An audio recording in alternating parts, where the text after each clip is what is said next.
the literary agent. Now, he described Really? seeing you there getting a foot massage from a young Russian woman. Did that happen? No. You're absolutely sure, or Yeah, you can't remember? Absolutely sure. So John Brockman's statement is false. Well, I don't know Mr. Brockman, so I don't know what he's talking about. But that definitely wasn't you getting a foot massage from a Russian girl in Jeffrey Epstein's house. No. Is Prince Andrew a child predator, an innocent rube, or something else? I'm deception detective, an attorney trained in statement analysis. This channel exposes lies and manipulation. Today we're going to analyze Andrew's infamous 2019 BBC interview with Emily Matlis to determine if he's a child predator like his friend Jeffrey Epstein, or a victim of Jeffrey Epstein's manipulations himself, or something else entirely. If you would like to decide who we analyze next on the channel, consider becoming a channel member, link in description below. We've come to Buckingham Palace in highly unusual circumstances. Normally, we'd be discussing your work, your duty. We'll come on to that. But today, you've chosen to speak out for the first time. Why have you decided to talk now? Because there is no good time to talk about Mr. Epstein and all things associated. We've been talking to Newsnight for about 6 months about doing something around the work that I was doing. And unfortunately, we've just not been able to fit it into either your schedule or my schedule until now. And actually, it's a very good opportunity. And I'm delighted to be able to see you today. As you say, all of this goes back to your friendship with Jeffrey Epstein. How did you first become friends? How did you meet? We're off to a bad start. And to understand why, we need a bit of context. And the context is 3 months before this interview, the New Republic published an article that implicated Prince Andrew in all the sexual child abuse that was happening at Jeffrey Epstein's residences. So when he makes it sound like he's doing this interview because his and Emily's schedules just happen to line up, this is damage control. This is not just a sit down for tea and crumpets. I would expect an innocent person to say something along the lines of, I'm doing this interview now to clear my name, or I'm here because the New Republic libeled me and I want to set the record straight. In other words, I would expect them to say the reason they're there is to either deny the allegations or explain that the allegations weren't what people think they are, and to completely disavow Jeffrey Epstein, who at the time of this interview is a convicted child abuser.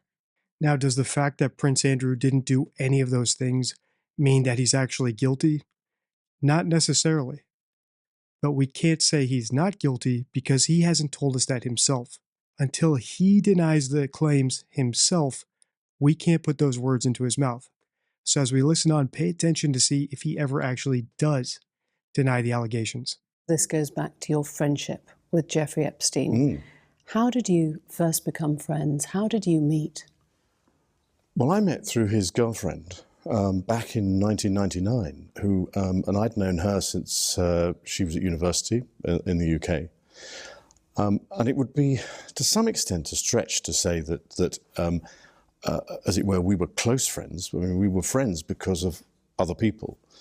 And I had a lot of opportunity to go to the United States, but I didn't have much time with him. I suppose I saw him once or twice a year, perhaps maybe maximum of 3 times a year. And quite often, if I was in the United States and doing things, and if he wasn't there, he would say, well, why don't you come and use my houses? So I said, that's very kind, thank you very much indeed. But it would be a considerable stretch to say that he was a very, very close friend. But he had the most extraordinary ability to bring extraordinary people together. To some extent, close friends. Didn't spend much time. I suppose I saw him. Perhaps, maybe 3 times. Quite often. Considerable stretch. These are all hedging terms. Sophisticated liars use them deliberately. so that they have an excuse if they ever get caught in the lie. They can always say, I didn't say we weren't close friends. I said it was a considerable stretch to say that. Or I didn't say I didn't meet him 5 times. I said it was maybe 3 times. Unsophisticated liars also use hedging terms, but they do it instinctively to soften their lies and make them easier to tell. And since I can already predict the comments, I have seen enough Hugh Grant movies to know that some British people do use lots of these hedging terms, even when they're not telling a lie. But they are still verbal crutches. So no matter what the reason, Andrew is using all these hedging terms when he talks about Epstein, the implication is the same. Anything that's said with a hedge cannot be taken as fact, especially in a formal interview where we can expect people to select their words very carefully. In a court of law, someone would not get away with this. To some extent, we are close friends. Okay, so yes or no, you were friends, right? As we listen on, pay attention to which answers Prince Andrew does not hedge at all and which ones he hedges the most. Because whether it's deliberate, instinctive, or just a colloquial verbal crutch, we can at the very least say that the answers he hedges the most are the ones he's most sensitive about. It would be a considerable stretch to say that he was a very, very close friend, but he had the most extraordinary ability to bring extraordinary people together. And that's the bit that I remember, is going to the dinner parties where you would meet academics, politicians, people from the United Nations. I mean, it was a cosmopolitan group of what I would describe as US eminence. But was that his appeal then? Was that what because you were perceived by the public as being the party prince. Was that something you shared? Well, I think that's also a bit of a stretch. I don't know why I've collected that title, because I never have really partied. I was single for quite a long time in the early 80s. But then after I got married, I was very happy. And I've never really felt the need to go and party. And certainly going to Jeffrey's was not about partying. Absolutely not. Saying going to Jeffrey's wasn't about partying is not the same thing as saying I never partied with Jeffrey Epstein. This is what's known as a weak denial, and I'm going to get more into that later in this video when he discusses his own allegations about what happened with him at Jeffrey's house. For now, I want to see if you caught all the hedging around his reputation as a party prince. For example, he said it was a bit of a stretch to say he's the party prince. That's not the same thing as saying he's not a party prince. It's just a bit of a stretch to say that. Or he said he's never really partied, so he's partied. And then it's a subjective definition in his mind of what really partying means. Same with him saying, I've never really felt the need to go to Jeffrey's to party. Well, very few people ever need to party. They do it because they want to. Also, notice how he's shifted from calling Epstein Mr. Epstein to now just calling him Jeffrey. Or how we're only 3 minutes into this interview where he should be dissociating himself from Epstein, and he can't help but compliment his ability to bring extraordinary people together. And I wonder if his PR team is cringing watching this off in the other side of the room. Absolutely not. You said you weren't very good friends, but would you describe him as a good friend? Did you trust him? Yes, I think I probably did. But again, I mean, I don't go into a friendship looking for the wrong thing, if you understand what I mean. I'm an engaging person. I want to be able to engage. I want to find out. I want to learn. And so you have to remember that I was transitioning out of the Navy at the time. And in the transition, I wanted to find out more about what was going on, because in the Navy, it's a pretty isolated business because you're out at sea the whole time. And I was going to become the Special Representative for International Trade and Investment. So I wanted to know more about what was going on in the international business world. And so that was another reason for going there. And the opportunities that I had to go to Wall Street and other places to learn whilst I was there were absolutely vital. He was your guest as well. In 2000, Epstein was a guest at Windsor Castle and at Sandringham. He was brought right into the heart of the royal family at your invitation. But on the channel, we've analyzed a whole spectrum of different types of liars, and they all have their unique strengths and weaknesses. For example, psychopaths like O.J. Simpson or Casey Anthony can fool body and facial analysis because they're able to lie so convincingly and boldly. However, they often have a lower than average IQ, so the stories they come up with and sell so well often have lots of plot holes that give them away. At the other end of the spectrum are sophisticated liars, and these are typically lawyers, politicians, and business people. Their main issue is they have a lot to lose, so they can't afford to be caught in a lie.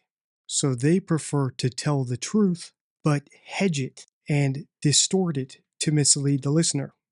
And the quintessential example of this is Bill Clinton when he said, "I did not have sexual relations with that woman." It was a perfect denial. The only deception in it was sexual relations was defined in his own head, subjectively.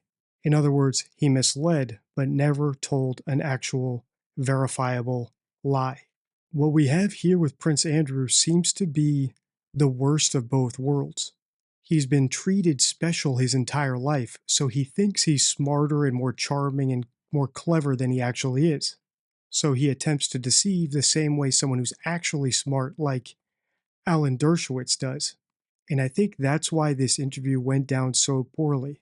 I think he was genuinely surprised that people weren't as gullible as he expected them to be, because he's used to relaying these things to people who he has on his payroll. It's an emperor has no clothes sort of situation. And the best example of this is coming up when I hit play. Pay attention to how he tries to use the sophisticated lying technique of quibbling over precise definitions of words, like who was actually invited and who was the plus one, and whether the shooting weekend was actually a birthday or not. Epstein was a guest at Windsor Castle and at Sandringham. He was brought right into the heart of the royal family at your invitation. But certainly at my invitation, not at the royal family's invitation. But remember that it was his girlfriend that was the key element in this. He was the, as it were, plus one to some extent in that aspect. Am I right in thinking you threw a birthday party for Epstein's girlfriend, Ghislaine Maxwell, at Sandringham? No, it was a shooting weekend. A shooting weekend. Just a straightforward shooting weekend. But during these times that he was a guest at Windsor Castle, at Sandringham, the shooting weekend, we now know that he was and had been procuring young girls for sex trafficking. We now know that. At the time, there was no indication to me or anybody else that that was what he was doing. And certainly, when I saw him either in the United States, when I saw him in the United States, or when I was staying in his houses in the United States, there was no indication, absolutely no indication. And if there was, you have to remember that at the time, I was patron of the NSPCC's Full Stop campaign, so I was close up with what was going on in those time about getting rid of abuse to children. So I knew what the things were to look for, but I never saw them. So you would have made that connection because you stayed with him, you were a visitor, a guest on many occasions at his homes, and nothing struck you as suspicious? Nothing. During that whole time? Nothing. Just for the record. Prince Andrew is pompous, condescending, coddled, and he's a hypocrite in the worst way possible. Virtue signaling by serving as some sort of advisor to some sort of charity that I guess has something to do with trafficked children, while he has been spending time with a convicted pedophile and even complimenting him in this very interview. He's also clearly being deceptive about the level of his friendship with Epstein. But does any of this make him a child predator himself? That's the question we asked at the start of the video. And the answer is no. To form an opinion about that, we need to see him answer a question about his own actions. And that is coming up soon in this interview. Nothing struck you as suspicious? Nothing. During that whole time? Nothing. Just for the record, you've been on his private plane. Yes. You've been to stay on his private island. Yes. You've stayed at his home in Palm Beach. Yes. You've visited Ghislaine Maxwell's house in Belgravia in London. Yes. So in 2006, in May, an arrest warrant was issued for Epstein for sexual assault of a minor. Yes. In July, he was invited to Windsor Castle to your daughter, Princess Beatrice's 18th birthday. Why would you do that? Because I was asking Ghislaine. But even so, at the time, I don't think certainly I wasn't aware when the invitation was issued what was going on in the United States. And I wasn't aware until the media picked up on it, because he never said anything about it. He never discussed with you the fact that an arrest warrant had been issued? No. So he came to that party knowing police were investigating him? Well, I'm not quite sure whether was it police that I don't know. You see, this is the problem. It was the Palm Beach police at the time. But I mean, I'm afraid, you see, this is the problem. Is that an awful lot of this was going on in the United States, and I wasn't a party to it, and I knew nothing about it. In 2008, he was convicted of soliciting and procuring a minor for prostitution. He was jailed. This was your friend. How did you feel about it? Well, I ceased contact with him after I was aware that he was under investigation, and that was later on in 2006. And I wasn't in touch with him again until 2010. So it was one of those things that if somebody's going through that sort of thing, well, I'm terribly sorry, I can't be. So no contact? No contact. When he was serving time, there was no call, no letter, nothing there? No. He was released in July. Within months, by December of 2010, you went to stay with him at his New York mansion. Why? Why were you staying with a convicted sex offender? Right. I have always, ever since this has happened, and since this has become, as it were, public knowledge that I was there, I've questioned myself as to why did I go, what was I doing, and was it the right thing to do? Now, I went there with the sole purpose of saying to him that because he had been convicted, it was inappropriate for us to be seen together. In the eyes of the law, everyone is innocent until proven guilty. But this isn't a courtroom, and very few of the decisions we make, unless you're a judge or you're on a jury, has to meet the standard of beyond a reasonable doubt. So even though we haven't seen the question yet about Prince Andrew and his particular allegations and how he's going to deny that, could we still make a decision about him if we stop the interview right here? And personally, I think we could. And I would base it on his blasé attitude towards Jeffrey Epstein. As far as most of the population is concerned, a child predator does not deserve the courtesy of having you fly over to them to tell them in person that you're breaking off the relationship. I would expect him to shut out Jeffrey Epstein immediately if he had good judgment. And not because it's optically sensitive, like he says here, but because he finds it morally reprehensible to spend time with someone like that. But based on his inability to see clearly what a monster Jeffrey Epstein was for treating those young girls that way, I would at least, if I were on the board of that charity, kick him off. And I do think that after this interview, the royal family did cut him off. So is what he said here enough for me to feel like we should lock him up? No. But it is enough for me to at least kick him off the board of the charity, or if he were a teacher in this situation, do what I said in my Kevin Spacey video where I made that analogy. What if you were on the PTA board and a local teacher had similar accusations? Your ability to analyze accusers would either put a predator into the classroom with potential victims, or it would cost an innocent man his job. When you look at it this way, it becomes clearer why I hesitate to jump to Kevin Spacey's defense. Because with the information we have, if he were a teacher, I'd keep him on leave until I had the chance to analyze all the other accusers. And a big reason for that is that he hasn't addressed any of them in this interview except for Rapp. And even when it came to Rapp, he wasn't able to give a firm denial. When I hit play, pay attention to how Prince Andrew talks about Jeffrey Epstein. Does he ever condemn him or the things he did? And ask yourself, if he still feels this way about Jeffrey Epstein, how did he view those girls? How did he view Epstein's victims? Did he think they deserved what they got, or did he see them as subhuman, so there was no duty of care to them in the first place? It might seem like he's just a naive, doddering mama's boy, but they could be dangerous too. And the reason they're dangerous is because they see women as less than. And when you see someone as less than, you give yourself permission to do anything you want to them. Now, I went there with the sole purpose of saying to him that because he had been convicted, it was inappropriate for us to be seen together. And I had a number of people counsel me in both directions, either to go and see him or not to go and see him. And I took the judgment call that because this was serious, and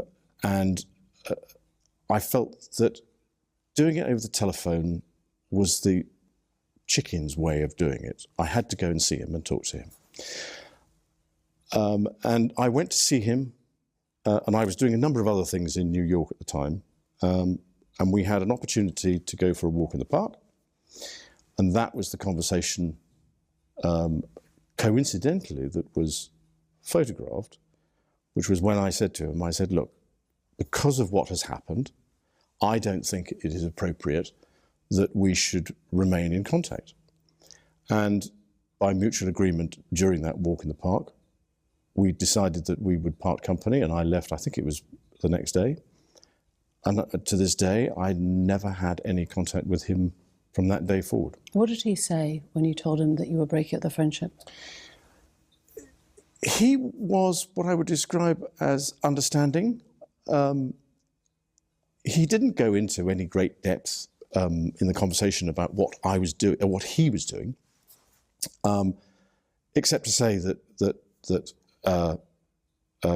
he'd accepted whatever it was, a plea bargain. He'd served his time, and he was carrying on with his life. See what I mean? And I said yes, but I'm afraid to say that's as may be. But with all the attendant scrutiny on me, then I don't think it is a wise thing to do. Who advised you then that it was a good idea to go and break up the friendship? Did that come from the palace? Was Her Majesty the Queen involved? No. That came from... So there were a number of people who so some people from my staff, some people from friends and family I was talking to, and I took the decision that it was... I had to show leadership, and I had to go and see him, and I had to tell him, that's it. This little exchange puts the butt in on lots of things we pointed out in this interview so far. Like him being coddled, right? I was a big boy and I had to make a decision, but it was the wrong one. It's the same way he lies. He tries to do the sophisticated thing, but he's not intelligent enough to do it correctly. Or he doubles down on why he broke off the relationship with Jeffrey Epstein. It wasn't because Epstein's a twisted pedophile, but because the optics looked bad and there was lots of scrutiny on him. And finally, it makes me question his level of friendship with Epstein beyond just friendship, but joint venture or potential blackmail, because this was apparently something they could not discuss over the phone. He had to fly all the way to New York to do it in person. Since Prince Andrew is such a weak liar, we haven't done much nitty-gritty statement analysis, but he did use one word that does appear in my deception deck, my 52 favorite rules for spotting lies and manipulation, and that is the word we. When he spoke about that final meeting with Epstein, He said that we mutually agreed not to speak to one another. And here's the rule from the card. The word we conveys a sense of plurality and partnership. Liars sometimes misuse we, indicating a partnership that wouldn't exist if their story were true. In this case, if I had been friends with Epstein and then found out he was a convicted child abuser, my natural word selection, statistically, would be to say I told him I don't want to see him again. In other words, my natural word choice would convey the distance I feel between him and myself. Prince Andrew used the word we naturally. It just came to him. And that conveys a sense of partnership. Now, when I hit play, Prince Andrew is going to address the accusations against him. If you're a longtime viewer or you've binged all my videos, you should be able to assess his denial in real time to determine if it is reliable or not. If you're new to the channel, don't worry, I'm going to explain my opinion of it, but pay attention. Does it ring as true? Does it sound concrete? Or does it sound hedged? And you should be able to spot that by now, since we've covered plenty of hedging in this interview. That was December of 2010. Yep. He threw a party to celebrate his release, and you were invited as the guest of honor. Oh, in 2010, there certainly wasn't a party to celebrate his release in December, because it was a small dinner party. There were only 8 or 10 of us, I think, at the dinner. If there was a party, then I'd know nothing about that. You were invited to that dinner as a guest of honor. Well, I was there, so there was a dinner. I don't think it was quite as you might put it, but yeah, okay. I was there at a dinner. Yeah. I'm just trying to work this out, because you said you went to break up the relationship, and yet you stayed at that New York mansion several days. I'm wondering how long. But I was doing a number of other things while I was there. But you were staying at the house of a convicted sex offender. It was a convenient place to stay. I've gone through this in my mind so many times. At the end of the day, with the benefit of all the hindsight that one could have, it was definitely the wrong thing to do. But at the time, I felt it was the honourable and right thing to do. And I admit fully that my judgment was probably coloured by my tendency to be too honourable, but that's just the way it is. Because during that time, those few days, witnesses say they saw many young girls coming and going at the time. There is video footage of Epstein accompanied by young girls, and you were there staying in his house, catching up with friends. If they were, then I wasn't a party to any of that. I never saw them. I mean, you have to understand that his house, I described it more as almost as a railway station, if you know what I mean, in the sense that there were people coming in and out of that house all the time. What they were doing and why they were there, I had nothing to do with. So I'm afraid I can't make any comment on that, because I really don't know. Another guest was John Brockman, the literary agent. Now, he described seeing you there getting a foot massage from a young Russian woman. Did that happen? No. You're absolutely sure, or you can't remember? Absolutely sure. So John Brockman's statement is false? Well, I don't know Mr. Brockman, so I don't know what he's talking about. But that definitely wasn't you getting a foot massage from a Russian girl in Jeffrey Epstein's house? No. If you followed my channel for a while, you know that denials are one of my favorite things to analyze. In fact, a year ago, I started my channel analyzing denials. Whether it was Liver King denying taking steroids, or Hans Niemann denying cheating on chess, or Nadia Amine denying cheating on video games. And the fundamentals of a reliable denial don't change, whether it's things as petty as those, or more serious denials like we have here with Kevin Spacey, which I recently analyzed. Or Fiona Harvey, the alleged stalker from the Baby Reindeer series, or Russell Brand, or any number of parents who deny killing their children. And those three things are pronouns. Did the speaker use I which often indicates honesty, or opt for a less personal pronoun like you or we. 2. Negation was a straightforward negation such as did not or didn't used, or did the speaker choose a less reliable discrepancy verb like couldn't or wouldn't? And 3rd, specificity. Did they address the specific accusation made against them, or did they respond to a slightly altered version that was too narrow, too broad, or too vague? In this case, the journalist asked Prince Andrew if he had received a foot massage from a young Russian girl at Jeffrey Epstein's house, and he replied with one word: no. Remember, the entire point of this interview is for him to refute that one allegation. That's the one that appeared in that article 3 months before this interview. But he didn't do that. He let the interviewer provide all the details in her question, and then he just parroted back the word no. And then when she pressed him just slightly by saying that, well, okay, so if this is false, then the guy who claimed that is libeling you, he completely folded and said, well, I don't know the guy. In other words, this was an unreliable denial. Doesn't mean the story's true, but I am not willing to accept that it's false based on just one word, no. And I know that might seem extreme to some of you, but if you go back and watch my old videos, you'll see that many of the predictions I made based on reliable and unreliable denials have since come to pass. In my opinion, it would have been better if she phrased this as a loaded question. For example, let's say we found video from one of Epstein's houses. Would it surprise you to know that we do have a video of you getting a foot massage from a young girl?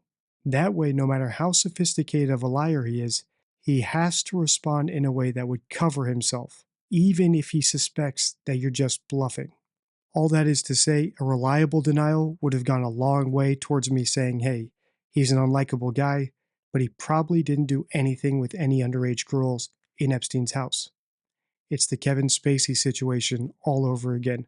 We need to see more before we make a final judgment.